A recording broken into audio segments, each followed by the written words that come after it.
Good morning po. Ako nga po pala si Prince Kelvin at ganito po ang ginagawa ko kapag walang pasok.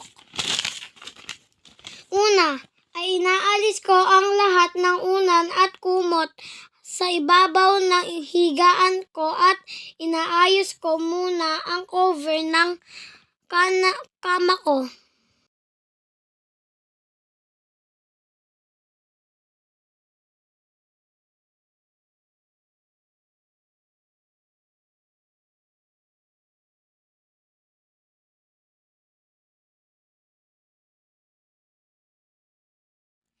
Sunod ay ipinapatas ko ng maayos ang unan at kumot.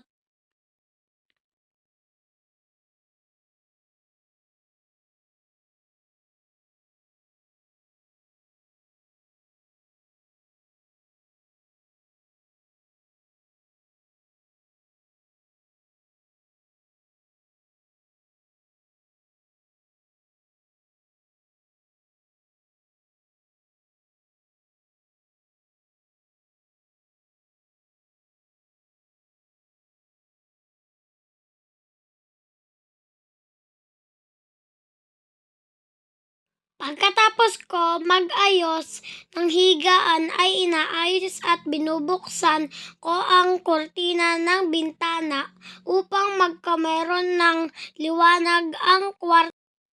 Inaalis ko din at pinupunasan ang dingding sa kwarto ko upang maalis ang mga gabok at agyo na nakadikit dito. Inaayos ko din ang gamit sa ibabaw ng cabinet ko. Sinisigurado ko na maayos ang patas dito. Pinupunasan ko din upang maalis ang aligabok na nakadikit dito. At sunod ko ang pagwawalis ng sahig. Winawalisan ko din ang ilalim ng higaan ko. Sinisigurado ko na nawawalsan ko ng bawat sulok ng kwarto ko at pagkatapos ay dinadakot ko ito ng daspan.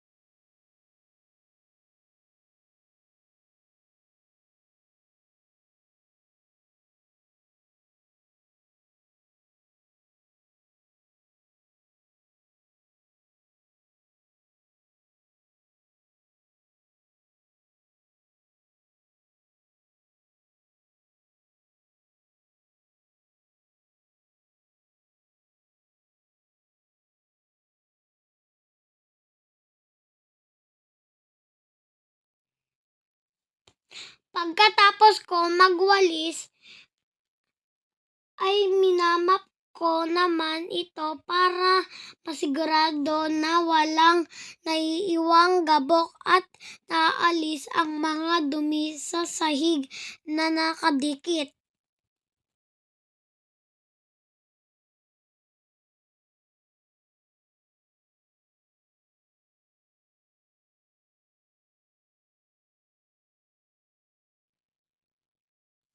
At ang huli, ang pinupunasan ko ang mga bintana ng kwarto ko para maalis ang gabok at mga bakat na dumi dito.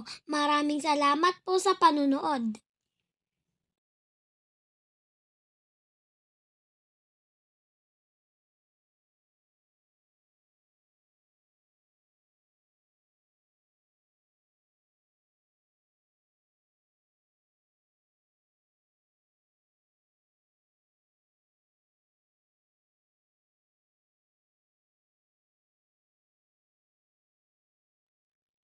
Muli ako po si Prince Kelvin S.